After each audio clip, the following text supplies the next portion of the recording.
നമ്മൾ രണ്ടു കൂട്ടരും.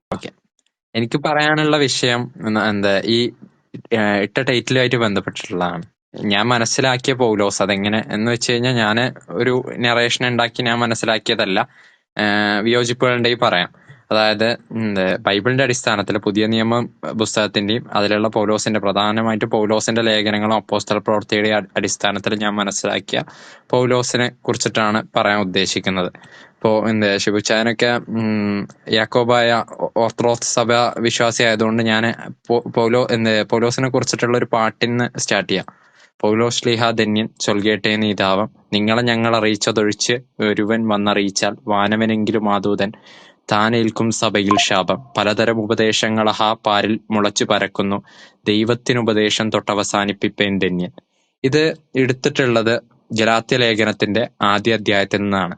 ഇതിന്റെ ഒരു സംഗ്രഹ രൂപമാണ്. അത് ഒരു 6-7 വചനമാണ് ഗലാത്യ ലേഖനത്തിലുള്ള ഈ പറഞ്ഞ ഞാൻ അറിയിച്ചതല്ലാത്ത മറ്റൊരു സുവിശേഷം നിങ്ങളെ അറിയിച്ചാൽ അത് തള്ളപ്പെടേണ്ടതാണ്. അത് ആരെ അറിയിച്ചാൽ പോലും, സ്വർഗത്തിൽ നിന്നൊരു ദൂതൻ വന്ന് അറിയിച്ചാൽ പോലും അത് തള്ളപ്പെടേണ്ടതാണ് എന്ന് പറയുന്ന പൗലോസ് പറയുന്ന ഭാഗത്തു നിന്ന് എടുത്തിട്ടുണ്ടാക്കിയിട്ടുള്ളതാണ്. അതേ സംഭവം പൗലോസ് ശ്ലീഹ പറയുന്ന വിഷയത്തിൽ തന്നെ ഈ പറയുന്ന ഗലാത്യ ലേഖനം ഉണ്ടാകാനുള്ള കാരണം എന്ന് പറയുന്നത് ഞാൻ മനസ്സിലാക്കുന്നതെന്ന് പറയുമ്പോൾ അതിന്റെ അർത്ഥം ഞാൻ പഠിച്ചതിൽ നിന്ന് എനിക്ക് ബോധ്യപ്പെട്ടത് എന്താണെന്ന് വെച്ച് കഴിഞ്ഞാൽ, അവിടെ ഗലാത്യ സഭയിലേക്ക് കുറച്ച് ആളുകൾ വരികയും അവിടെ പൗലോസ് പഠിപ്പിച്ചതല്ലാത്ത മറ്റൊരു സുവിശേഷം പഠിപ്പിക്കുകയും ചെയ്തിട്ടുണ്ട്. ആ മറ്റൊരു സുവിശേഷം യഥാർത്ഥ ദൈവ സുവിശേഷമാണോ എന്നുള്ളതാണ് എന്റെ ചോദ്യം, ഞാൻ മുന്നോട്ട് വെക്കുന്ന ചോദ്യം. അവിടെ തന്നെ പൗലോസ് പറയുന്നുണ്ട്, ഗലാത്യ ലേഖനം 3:1 പറയുന്നുണ്ട്, ഹോ ബുദ്ധിയില്ലാത്ത ഗലാത്യരെ, യേശുക്രിസ്തു ക്രൂശിക്കപ്പെട്ടവനായി നിങ്ങളുടെ കണ്ണിന് മുമ്പിൽ വരച്ചു കാട്ടിയിരിക്കെ നിങ്ങളെ ക്ഷുദ്രം ചെയ്ത് മയക്കിയതാരെ എന്ന് ചോദിക്കുന്നുണ്ട്. അപ്പോ ഇവിടെ പറയുന്നത് കുറച്ച് വളരെ ഒരു ഇതായിട്ടുള്ള ക്വസ്റ്റ്യൻ ആണ്. ബുദ്ധിയില്ലാത്ത ഗലാത്യരെ, ബുദ്ധിശൂന്യരായിട്ടുള്ള ആളുകളെ, ഗലാത്യക്കാരെ കുറിച്ച് പറയാം. യേശുക്രിസ്തു ക്രൂശിക്കപ്പെട്ടവനായി നിങ്ങളുടെ മുമ്പിൽ വരച്ചു കാട്ടിയിരിക്കെ നിങ്ങളെ ക്ഷുദ്രം ചെയ്ത് മയക്കിയത് ആരെ എന്ന് പറയുന്നുണ്ട്. പൗലോസ് തന്നെ പൗലോസിന്റെ ഗലാത്യ ലേഖനത്തിൽ മറ്റൊരിടത്ത് പറയുന്നുണ്ട്. ഒരു മിനിറ്റ്, ഞാൻ റെഫറൻസുകൾ എടുത്ത് സംസാരിക്കാം, അല്ലെങ്കിൽ ഞാൻ പറയുന്നതിന് ആധികാരികത ഇല്ലാതാവും. അപ്പോ ഒരു മിനിറ്റ്. ന്യായപ്രമാണത്തിൽ നീതി അഥവാ മോക്ഷം വരികയാണെങ്കിൽ ക്രിസ്തു മരിച്ചത് വെറുതെ ആകില്ലേ എന്ന് പൗലോസ് പറയുന്നുണ്ട്. ഗലാത്യ ലേഖനത്തിന്റെ 2-ാം അധ്യായത്തിലേക്ക് ഞാൻ നിങ്ങളെ ക്ഷണിക്കുകയാണ്. ഇവിടെ ഞാൻ നേരത്തെ പറഞ്ഞ വചനം നിങ്ങൾ മനസ്സിൽ ഉണ്ടാവുക. അപ്പൊ ബുദ്ധിയില്ലാത്ത ഗലാത്യരെ, യേശുക്രിസ്തു ക്രൂശിക്കപ്പെട്ടവനായി നിങ്ങളുടെ കണ്ണിന് മുമ്പിൽ വരച്ചു കാട്ടിയിരിക്കെ നിങ്ങളെ ക്ഷുദ്രം ചെയ്ത് മയക്കിയതാര്. 2-ാം അധ്യായത്തിലെ 14-ാമത്തെ വചനത്തില് 13-ാമത്തെ വചനം മുതൽ വായിക്കാം. ശേഷം യഹൂദന്മാരും അവനോട് കൂടെ കപടം കാണിച്ചത് കൊണ്ട് ബർന്നബാസും അവരുടെ കപടത്തിൽ തെറ്റിപ്പോയി ഇടവന്നു. അവർ സുവിശേഷത്തിന്റെ സത്യമനുസരിച്ച് ചൊവ്വായി നടക്കുന്നില്ല എന്ന് കണ്ടിട്ട് ഞാൻ എല്ലാവരും കേൾക്കെ കേഫാവിനോട് പറഞ്ഞു. ആരോടാണ് പറയുന്നത്? കേഫാവിനോടാണ് പറയുന്നത്. കേഫ എന്ന് പറഞ്ഞ പാറയാണ്. കേപ്പ എന്ന് പറഞ്ഞ പാറ എന്നുള്ളത് കൊണ്ട് ഉദ്ദേശിക്കുന്നത് പത്രോസിനെയാണ് പറഞ്ഞത്.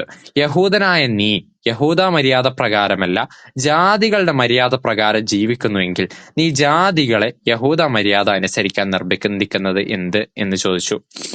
നാം സംഭവത്തിൽ ജാതികളിൽ നിന്ന് പാപികളല്ല, യഹൂദന്മാരത്രേ. എന്നാൽ യേശുക്രിസ്തുവിലുള്ള വിശ്വാസത്താലല്ലാതെ ന്യായപ്രമാണത്തിന്റെ പ്രവർത്തികളാൽ മനുഷ്യന് നീതീകരിക്കപ്പെടുന്നില്ല എന്ന് അറിഞ്ഞിരിക്കുന്നത് കൊണ്ട് നാമും ന്യായപ്രമാണത്തിൽ പ്രവർത്തികളാലല്ല ക്രിസ്തുവിലുള്ള വിശ്വാസത്താൽ തന്നെ നീതീകരിക്കപ്പെടേണ്ടതിന് യേശുക്രിസ്തുവിൽ വിശ്വസിച്ചു ന്യായപ്രമാണത്തിന്റെ പ്രവർത്തികളാൽ ഒരു ജഡവും നീതീകരിക്കപ്പെടുകയില്ലല്ലോ.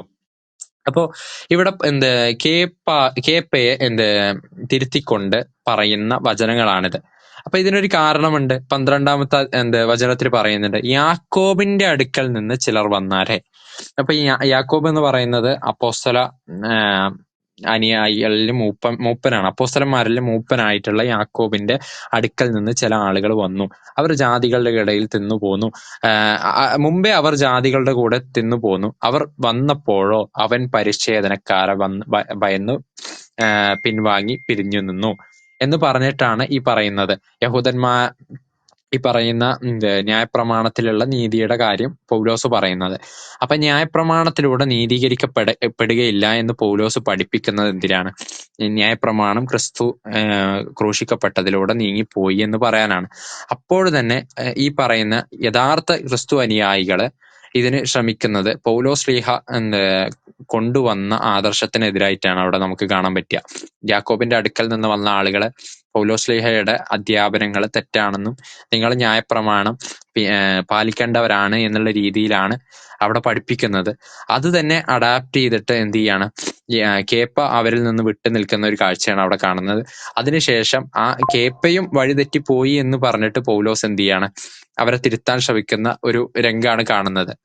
എന്നിട്ട് പിന്നെ പൗലോസിന്റെ ഒരു വിചിത്രമായിട്ട് പൗലോസ് ശ്ലീഹ പറയുന്ന ഒരു എന്തുണ്ട്, ഒരു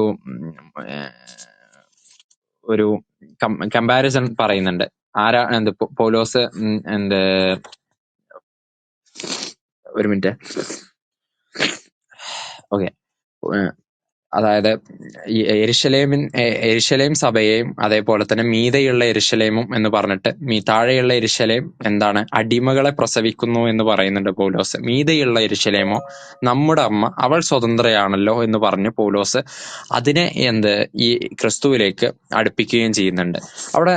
അപ്പോൾ തന്നെ നമ്മൾ ക്രിസ്തു യേശു പ്രബോധന കാലഘട്ടത്തിൽ അദ്ദേഹം പറഞ്ഞ ചില ഉദ്ധരണികൾ കൂടി നമ്മൾ ആ കാര്യത്തിൽ നമ്മൾ ഒപ്പം കൂട്ടി പഠിക്കേണ്ടതുണ്ട് എന്നാണ് ഞാൻ മനസ്സിലാക്കുന്നത്. കാരണം അപ്പോസ്തലന്മാർ നിങ്ങളിങ്ങനെ കുറെ ചോദ്യങ്ങളാ ചോദിച്ചോണ്ടിരിക്കുന്നത്. നിങ്ങൾക്ക് ഇപ്പൊ അല്ല, ഞാനൊരു വിഷയം കൃത്യമായിട്ട് പറഞ്ഞിട്ട് ചോദ്യങ്ങൾ ചോദിക്കാന്ന് വിചാരിച്ചിട്ടാണ്. ആയിക്കോട്ടെ, അത് ഒരുപാട് ടൈം എടുക്കുന്നു. അല്ലെങ്കിൽ എന്താന്ന് വെച്ച് കഴിഞ്ഞാൽ ആ വിഷയത്തിന്റെ എന്താണ് എന്നുള്ളതിന്റെ കൃത്യത വരില്ല. ഞാൻ എന്താണ് ഉദ്ദേശിക്കുന്നത് അത് പറ്റില്ല ഫൗദേ. നിങ്ങൾക്ക് ചോദ്യമുള്ള ചോദിക്കാം. റോയ് ബ്രദർ, ഞാനൊരു തർക്കം ഉദ്ദേശിക്കുന്നില്ല കേട്ടോ. നിങ്ങളുടെ കാര്യം കേൾക്കാൻ വേണ്ടിയല്ല ഞങ്ങള്. നിങ്ങൾക്ക് എന്താണ് സംശയമുള്ള അല്ലല്ല റോയിച്ച അങ്ങനെയല്ല. പുള്ളിക്ക് പറയാനുള്ള ചോദിക്കട്ടെ. പുള്ളി ഒരു ബാക്ക്ഗ്രൗണ്ട് ക്രിയേറ്റ് ചെയ്യുന്നതാണ് ഈ കണ്ടത്. അത് കഴിഞ്ഞിട്ടാണ് പുള്ളിക്ക് ചോദ്യം വരിക. അപ്പൊ അതാണ് അത് മനസ്സിലായി. പക്ഷെ എന്ന് വെച്ച് കഴിഞ്ഞാല് താഴെ ഇരിക്കുന്ന ആൾക്കാരെ കമന്റ്, ഞാൻ കമന്റ് ബോക്സ് ഒന്നും വായിക്കുന്നില്ല. കാരണം എന്താന്ന് വെച്ച് കഴിഞ്ഞാൽ ഞാൻ സംസാരിക്കുകയാണല്ലോ. ഇത് ചെയ്യത് ഇവിടെ ഇരിക്കുന്നവരൊക്കെ നല്ലപോലെ ബൈബിൾ അറിയാവുന്നതാണ്. അതുകൊണ്ട് ഒത്തിരി സമയം എടുക്കാന്ന് ചുരുക്കി പറഞ്ഞിട്ട് ചോദിക്കൂ. ഓക്കെ, എന്റെ ചോദ്യം ഇത്രയേ ഉള്ളൂ. അതായത് പൗലോസ് ക്ഷുദ്രം ചെയ്ത് മയക്കിയവരെന്ന് വിളിക്കുന്നത് അപ്പോസ്തലന്മാരെയാണ്. അപ്പൊ യേശുക്രിസ്തു തന്നെ പറയുന്നുണ്ട്, ലൂക്കോസ് സുവിശേഷം 10:16 പറയുന്നുണ്ട്, നിങ്ങളുടെ വാക്ക് കേൾക്കുന്നവൻ എന്റെ വാക്ക് കേൾക്കുന്നു, നിങ്ങളെ തള്ളുന്നവൻ എന്നെ തള്ളുന്നു, എന്നെ തള്ളുന്നവൻ എന്നെ അയച്ചവനെ തള്ളുന്നു. ഞാൻ കൂടുതൽ ചോദ്യം ചോദിക്കുന്നില്ല കേട്ടോ. കാരണം എന്താണെന്ന് വെച്ചാൽ ഒരു തവണ ഉത്തരം പറഞ്ഞാൽ എനിക്ക് ഇനഫാണ്. ഞാൻ പിന്നെ അതിൽ കൂടുതൽ ചോദ്യം ചോദിച്ചു പോകാൻ ഉദ്ദേശിക്കുന്നില്ല. കാരണം എനിക്ക് ഈ വിഷയം ഇവിടെ എടുത്തിടാൻ താല്പര്യമില്ല. പിന്നെ ഇങ്ങനെ ഒരു അവസരം കിട്ടിയത് കൊണ്ടും എനിക്ക് ഈ വിഷയം ഷിബുച്ചായന്റെ ഈ വിഷയത്തിലുള്ള അഭിപ്രായം എന്താണെന്ന് അറിയണം എന്നുള്ള ആഗ്രഹം ഉള്ളത് കൊണ്ട് മാത്രമാണ് ഞാൻ ഇവിടെ വന്നിട്ടുള്ളത്.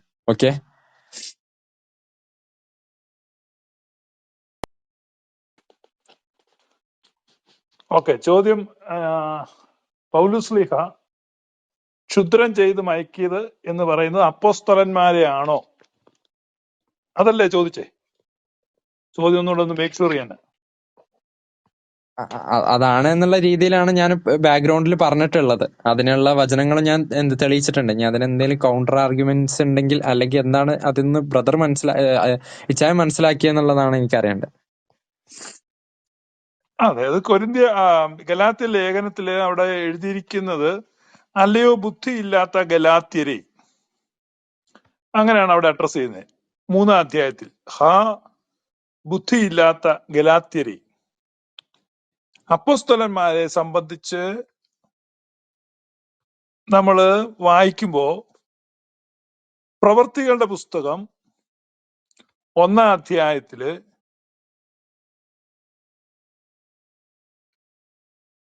11-ാമത്തെ വാക്യത്തിൽ വെള്ളവസ്ത്രം ധരിച്ച 2 പുരുഷന്മാർ ആകാശത്ത് നിന്ന് പ്രത്യക്ഷപ്പെട്ട് അപ്പോസ്തലന്മാരെ വിളിക്കുകയാണ്, ഗലീല പുരുഷന്മാരെ, നിങ്ങൾ ആകാശത്തിലേക്ക് നോക്കി നിൽക്കുന്ന എന്ത്? അപ്പൊ അപ്പോസ്തലന്മാരെ ഗലീല പുരുഷന്മാരാണ്. പൗലോസ് ശ്ലീഹ അഡ്രസ് ചെയ്തിരിക്കുന്നത് ഗലാത്യരെയാണ്. അപ്പൊ അതിനകത്തൊരിക്കലും അപ്പോസ്തലന്മാർ വരില്ല. കാരണം അവരെല്ലാം ഗലീലക്കാരാണ്. ഗലീല പുരുഷന്മാരെ എന്നാണ് അവിടെ വിളിച്ചിരിക്കുന്നത്. ഇവിടെ വിളിച്ചിരിക്കുന്നത് ഗലാത്യരെ എന്നാണ്. രണ്ടിന്റെ ആദ്യത്തെ അക്ഷരം ഗായാണെന്നേ ഉള്ളൂ. ഈ ഗലാത്യരും ഗലീലക്കാരും രണ്ടല്ലേ? അപ്പൊ താങ്കൾ മനസ്സിലാക്കിയതിൽ നിന്ന് അല്പം വ്യത്യസ്തമായിട്ടാണ് നമുക്ക് മനസ്സിലാകുന്നത്. അപ്പൊ അതിനകത്ത് അപ്പോസ്തലന്മാരില്ല എന്നുള്ളതാണ് ഈ ഒരു ചെറിയ പദപ്രയോഗത്തിൽ നിന്ന് തന്നെ നമുക്ക് മനസ്സിലാകുന്നത്. ഫുഹദ് മറുപടി പറഞ്ഞോളൂ. ഞാനതിൽ കൂടുതലായിട്ട് ഇവിടെ തർക്കം ഉദ്ദേശിക്കുന്നില്ല. അവിടെ പറയാനുള്ളത് എന്താന്ന് വെച്ച് കഴിഞ്ഞാൽ, യാക്കോബിന്റെ ഒപ്പം ബർണബയും അതേപോലെ തന്നെ പത്രോസും പോകുന്നുണ്ട്. അവരാണ് അവിടെ ഉണ്ടായിരുന്നത്. യാക്കോബിന്റെ പൗലോസിന്റെ കൂടെ ഉണ്ടായിരുന്നത്. അതുപോലെ തന്നെ ഒപ്പം അവരിലേക്ക് ആര് വരികയാണ്? യാക്കോബ് ശ്ലീഹയുടെ അടുത്ത് നിന്ന് ആളുകൾ വന്നാരേ എന്ന് പറഞ്ഞിട്ടാണ് 12-ാമത്തെ വചനം സ്റ്റാർട്ട് ചെയ്യുന്നത്. അതാണ് ഇവിടെയുള്ള പ്രശ്നം എന്ന് ഇല്ല, പറയുന്നത്. താങ്കൾ അവരാണ് അത് കൃത്യമായിട്ട് പറഞ്ഞോളൂ, താങ്കളുടെ അഭിപ്രായം പറഞ്ഞോളൂ. എവിടെയാണ് പ്രശ്നം? അല്ലാതെ ഇവിടെ അങ്ങനെ പറയാതെ പോവല്ലേ. എന്താണ് പ്രശ്നം? ഒന്ന് അവിടെ കൃത്യമായിട്ട് പറ. ഏത് വാക്ക്? അവിടെ മറ്റൊരു സുവിശേഷം, പൗലോസ് പഠിപ്പിക്കാത്തതായ മറ്റൊരു സുവിശേഷം. ആ സുവിശേഷം എന്ന് പറയുന്നത് ന്യായപ്രമാണം അനുസരിക്കുക എന്നുള്ളതാണ്. ന്യായപ്രമാണത്തിലൂടെ നീതി വരും എന്നുള്ളതാണ് അവിടെ പഠിപ്പിക്കപ്പെടുന്ന സുവിശേഷം. ആ സുവിശേഷം വന്ന് പഠിപ്പിച്ചത് യേശുവിന്റെ അനുയായികളായ അപ്പോസ്തലന്മാരാണ് എന്നുള്ളതാണ് എന്റെ വാദം. ആ ആളുകളെ കുറിച്ചിട്ടാണ് പൗലോസ് ബുദ്ധിയില്ലാത്ത ഗലാത്യരെ യേശുക്രിസ്തു ക്രൂശിക്കപ്പെട്ടവനായി നമ്മുടെ കണ്ണിന് മുമ്പിൽ വരച്ച് കാട്ടിയിരിക്കുക, നിങ്ങളെ ശുദ്രം ചെയ്ത് മയക്കിയത് ആരെ എന്ന് പറഞ്ഞിട്ടുണ്ട് ഉള്ളത് എന്നാണ് ഞാൻ വെച്ച ആർഗ്യുമെന്റ്. മനസ്സിലായി. അതാണ് ഞാൻ പറഞ്ഞത്. അപ്പോസ്തലന്മാരെ അല്ല അഡ്രസ് ചെയ്യുന്നത്, ഗലാത്യ സഭയിലുള്ള ആളുകളെയാണ്. ന്യായപ്രമാണത്തെ പ്രൊമോട്ട് ചെയ്യുന്ന യഹൂദ മതം അവിടെ ഉണ്ട്. യഹൂദ മതം ശക്തമായിട്ട് നിലനിൽക്കുമ്പോഴാണ് ഈ ഗലാത്യ ലേഖനം എഴുതുന്നത്. അന്ന് യഹൂദരായ ആളുകൾ ഈ ക്രിസ്ത്യാനികളെ ഈ ന്യായപ്രമാണം അനുസരിക്കാനൊക്കെ പഠിപ്പിക്കുന്ന യഹൂദ മതത്തിന്റെ ആചാരങ്ങളിലേക്ക് കൊണ്ടുപോകുന്ന ഒരു രീതി ഉണ്ടായിരുന്നു. ക്രിസ്ത്യാനിറ്റി പൂർണ്ണ സ്വതന്ത്രമായിട്ട് ഒരു മതമായിട്ടൊന്നും രൂപപ്പെട്ടിട്ടില്ല ആദ്യകാലത്ത്. അപ്പൊ ആ കാലഘട്ടത്തിലാണ് ഇത് സംഭവിക്കുന്നത്. അപ്പൊ പൗലുസ്ലിയ പറയാണ്, അവര് വന്നിട്ട് എന്ത് ചെയ്യാണ്? നിങ്ങൾക്ക് ലഭിച്ച സ്വാതന്ത്ര്യത്തിലേക്ക് നുഴഞ്ഞു കയറി വരുന്നു. അതാണ് അവിടെ എഴുതിയിട്ടുള്ളത് ആ പശ്ചാത്തലം. അല്ലാതെ അപ്പോസ്തലന്മാർ പഠിപ്പിച്ചു, അപ്പോസ്തലന്മാർക്കെതിരായി പൗലൂസ് എഴുതി എന്നുള്ള രൂപത്തിൽ അതിനെ മനസ്സിലാക്കുന്നില്ല.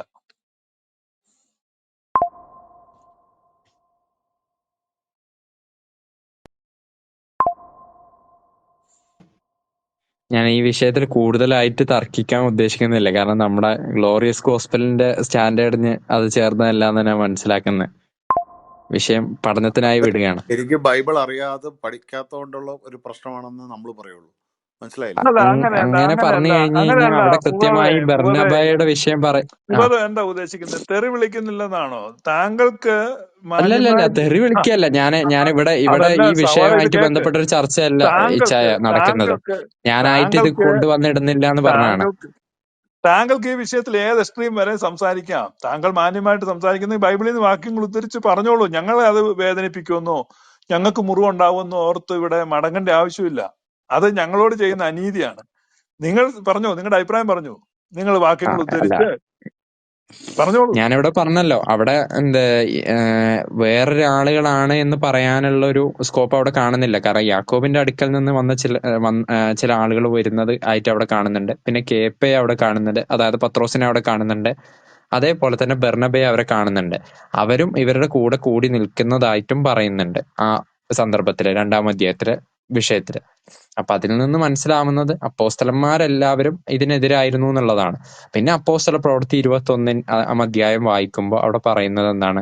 യാക്കോബ് ശ്ലീഹ അടക്കം വരുന്ന ആളുകൾ കൂടിയ 2-ാം ജെറുസലേം കൗൺസിലാണ് പറയുന്നത്, ഞങ്ങളെല്ലാവരും ന്യായപ്രമാണത്തിൽ തീക്ഷ്ണതയുള്ളവരാണ്, നീയും ന്യായപ്രമാണം അനുസരിച്ച് ക്രമമായി നടക്കുന്നവരാണ് എന്ന് കാണേണ്ടതിന് നീ എന്ത് ചെയ്യണം? ഞങ്ങളുടെ കൂടെ 4 പേരെന്തുണ്ട്, ഈ പറയുന്ന ഒരു യാഗം എന്താണ് അതിന് നേർന്നിട്ടുള്ള 4 പേരുണ്ട്, അവരെ കൂട്ടിക്കൊണ്ടുപോയി നീ ആ നേർച്ച കംപ്ലീറ്റ് ചെയ്യണം എന്ന് പറയുന്നു. പൗലോസ് അത് ചെയ്യുന്നു. അപ്പൊ അതിൽ നിന്ന് മനസ്സിലാകുന്നത് അപ്പോസ്തലന്മാരുടെ ഒരു പാത, ഒരു ത്വരീക്ക് എന്ന് പറയുന്നത് ഡിഫറന്റ് ആയിരുന്നു. ഒരു വ്യത്യാസം ഉണ്ടായിരുന്നു. പൗലോസ് പഠിപ്പിച്ച വേയും ഡിഫറന്റ് ആയിരുന്നു എന്നുള്ളതാണ് എനിക്ക് മനസ്സിലായതാണ്. അതെ, ഇവര് യഹൂദ മതത്തിൽ നിന്ന് പുറത്തു വരുന്ന ആളുകളാണ്. ഇപ്പൊ ഒരു അമ്മയുടെ ഗർഭപാത്രത്തിൽ നിന്ന് ഒരു കുഞ്ഞ് ഉണ്ടായി വരുമ്പോ ആ പുക്കിൾക്കൊടിയൊക്കെ മുറിക്കും, കത്രിയൊക്കെ വെച്ച് മുറിക്കും.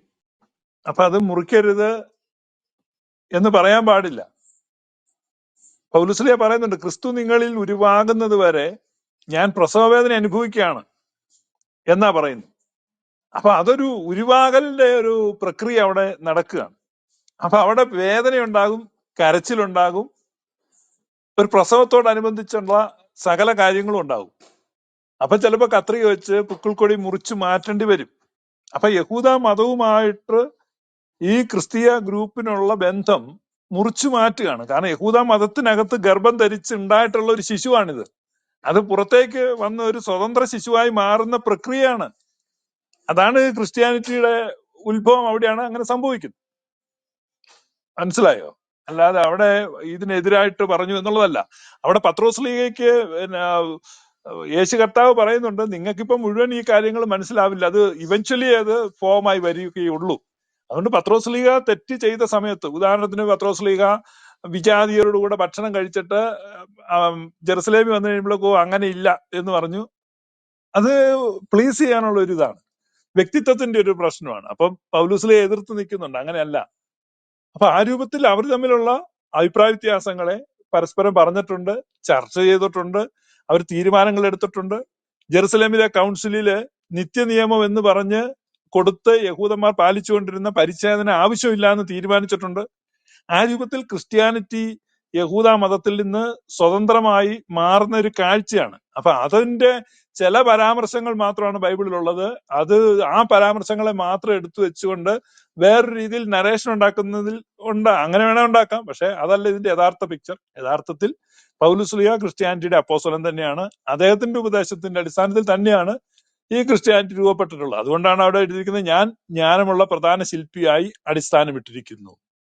അപ്പൊ പൗലോസ്ലീഹയുടെ ഒരു വെളിപ്പാടും ദർശനവും ഈ ക്രിസ്ത്യാനിറ്റി ഫോം ചെയ്യപ്പെടുന്നതിൽ വലിയ കോൺട്രിബ്യൂഷൻ നൽകിയിട്ടുണ്ട്. ഇപ്പൊ 27 പുസ്തകമാണ് പുതിയ നിയമത്തിലുള്ളത്. അതിൽ 14 പുസ്തകം പൗലോസ്ലീഹയാണ് എഴുതിയിട്ടുള്ളത്. അതായത് 50% മോർ ദാൻ 50% എന്ന് പറഞ്ഞാൽ പോരാ. കാരണം പുസ്തകത്തിന്റെ വലിപ്പം പരിഗണിക്കുമ്പോൾ കണ്ടന്റ് വൈസ് ആകുമ്പോൾ ശരിക്കും കൺസിഡറബിൾ ഒരു എമൗണ്ട് പൗലോസ്ലീഹ എഴുതിയിട്ടുണ്ട്. പുസ്തകങ്ങളെ നോക്കി കഴിയുമ്പോൾ 27, 14 എന്ന് പറയുമ്പോൾ number of books, more than 50% books പൗലോസ്ലീഹയാണ് എഴുതിയത്. അപ്പൊ ആ ഒരാള് ഒരു ഫ്രിഞ്ച് എലമെന്റ് ആയിരുന്നെന്ന് സ്ഥാപിക്കാനാണ് ഫുഖദ് ശ്രമിക്കുന്നത്. മനസ്സിലായോ? അങ്ങനെയാണ് എന്ന് വേണമെങ്കിൽ പറയാം. പക്ഷെ പൗലോസ്ലീഹയുടെ തന്നെ വാക്കുകൾ എനിക്ക് അങ്ങനെ തോന്നുന്നതും കാരണം നിങ്ങളുടെ ഇഷ്ടം പോലെ ഉണ്ട്. ഇപ്പൊ ഗലാത്യ ലേഖനത്തിന്റെ 2-ാം അധ്യായത്തില് 18-ാമത്തെ വചനത്തില് പൗലോസ്ലീഹ പറയുന്നുണ്ട്, ഞാൻ പൊളിച്ചത് വീണ്ടും പണിതാൽ ഞാൻ ലംഘകരിൽ അതിലംഘകനല്ലയോ എന്ന് പറയുന്നുണ്ട്. അതേപോലെ തന്നെ റോമാലേഖനത്തിന്റെ 7-ാം അധ്യായത്തില് ഒരുവൻ ഈ പറയുന്ന ന്യായപ്രമാണം ഒരു തവണ ന്യായപ്രമാണത്തോട് തൊലാക്കി ചെല്ലിയിട്ട് പിന്നെയും ന്യായപ്രമാണത്തോട് ആരെങ്കിലും ബന്ധപ്പെടുകയാണെന്നുണ്ടെങ്കിൽ അയാള് വ്യഭിചാരിക്ക് സമയമല്ലേ എന്ന് ചോദിക്കുന്നുണ്ട്. അപ്പൊ അങ്ങനെയൊക്കെയുള്ള പ്രയോഗങ്ങൾ പൗലോസ്ലീഹ തന്നെ ഇട്ട് തരുന്നുണ്ട്. അപ്പൊ അതിൽ നിന്ന് നമുക്ക് മനസ്സിലാക്കാൻ പറ്റുന്ന കുറച്ച് കാര്യങ്ങൾ പിന്നെ പൗലോസ്ലീഹ പറയുന്നുണ്ടല്ലോ, ഞാൻ നേരത്തെ കോട്ട് ചെയ്തിട്ടുണ്ടായിരുന്നു, ന്യായപ്രമാണത്തിൽ നീതി അഥവാ മോക്ഷം വരുന്നുവെങ്കിൽ ക്രിസ്തു മരിച്ചത് വെറുതെ ആയില്ലേ എന്ന് പൗലോസ് പറയുന്നുണ്ട്. അപ്പോസ്തലന്മാരെ കുറിച്ച് യേശു പറയുന്നുണ്ട്, പിതാവേ നീ അയച്ച വചനം ഞാൻ സ്വീകരിച്ച് ഞാനത് ഇവർക്ക് കൊടുത്തുമിരിക്കുന്നു. അപ്പോസ്തലന്മാരുടെ മഹത്വമൊന്നും ഞാനിവിടെ പറയേണ്ട ആവശ്യം ഇല്ലാന്ന് ഞാൻ വിചാരിക്കുന്നത്. ആ അപ്പോസ്തലന്മാരും ന്യായപ്രമാണത്തിൽ കണിശത കാണിച്ചവരാണ് എന്ന് ബൈബിളിൽ തന്നെ പറയുമ്പോൾ ആ അപ്പോസ്തലന്മാരുടെ മുമ്പിൽ പൗലോസ് പൊളിച്ചത് പൗലോസ് തന്നെ പൗലോസ് പണിതത് പൗലോസ് തന്നെ പൊളിക്കുന്ന ഒരു കാഴ്ച കണ്ടതുകൊണ്ടാണ് ഞാനിങ്ങനെ ചോദിച്ചത്. എന്തായാലും നമുക്ക് വൈൻഡപ്പ് ചെയ്യാം.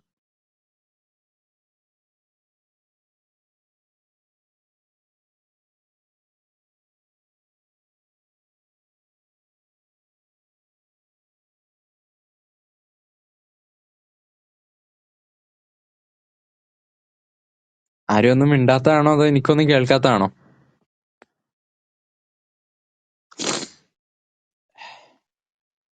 ഞാൻ കേട്ടായിരുന്നു. സോറി, എന്റെ ഇനി മൈക്ക് മ്യൂട്ട് എന്തെങ്കിലും ആയി പോയതാട്ടോ.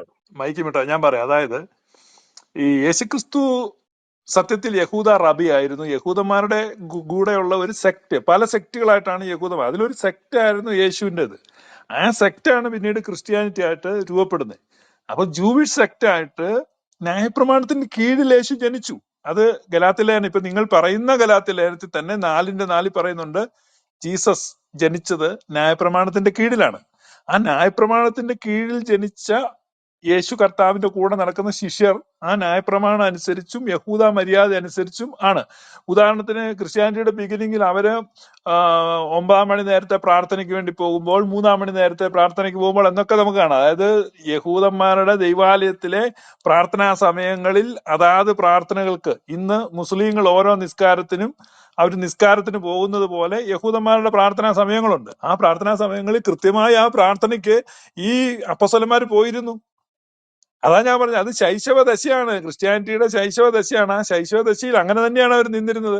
എന്നാൽ അവിടെ നിന്ന് അത് മാറുന്നപ്പോഴാണ്, ജെറുസലേം ദൈവാലയം പൊളിച്ചു മാറ്റുമ്പോഴാണ് അത് പൂർണ്ണ തോതിൽ ക്രിസ്ത്യാനിറ്റി സ്വതന്ത്രമാകുന്നത്. അത് പൊളിച്ചു മാറ്റുമെന്നുള്ളത് കർത്താവ് പ്രവചിച്ചിട്ടുണ്ട്. ആ ആ പ്രവചനങ്ങൾ പൂർത്തീകരിക്കപ്പെടുകയാണ്. അതാണ് അവിടെ സംഭവിക്കുന്നത്.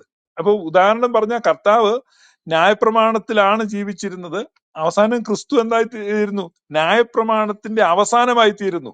ഇവിടെ ഈ റോമാലേഖനം 10:4 അതുകൊണ്ടാണ് പറയുന്നത്, അവർ ദൈവത്തിന്റെ നീതി അറിയാതെ സ്വന്തം നീതി സ്ഥാപിക്കാൻ അന്വേഷിച്ചത് കൊണ്ട് ദൈവത്തിന്റെ നീതിക്ക് കീഴ്പ്പെട്ടില്ല. വിശ്വസിക്കുന്ന ഏവനും നീതി ലഭിപ്പാൻ ക്രിസ്തു ന്യായപ്രമാണത്തിന്റെ അവസാനമാകുന്നു. അപ്പൊ ക്രിസ്തുവിനോടുകൂടെ ന്യായപ്രമാണം അവസാനിക്കുന്നു എന്നുള്ള ഒരു കോൺസെപ്റ്റാണ്. അപ്പൊ അതുകൊണ്ട് ഈ ക്രിസ്തുവിന്റെ മരണത്തിന് മുമ്പ് അവർ ന്യായപ്രമാണം ആചരിച്ചും പെരുന്നാളുകൾ കൂടിയും പള്ളിയിൽ പോയും ഒക്കെയാണ് അവർ ജീവിച്ചിരുന്നത്. അത് നമ്മൾ മനസ്സിലാക്കുക ആ പശ്ചാത്തലം.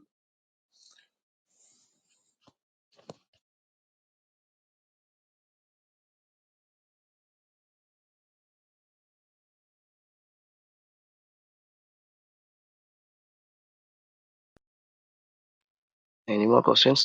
ഇനി ആരെങ്കിലും ഉണ്ടോ?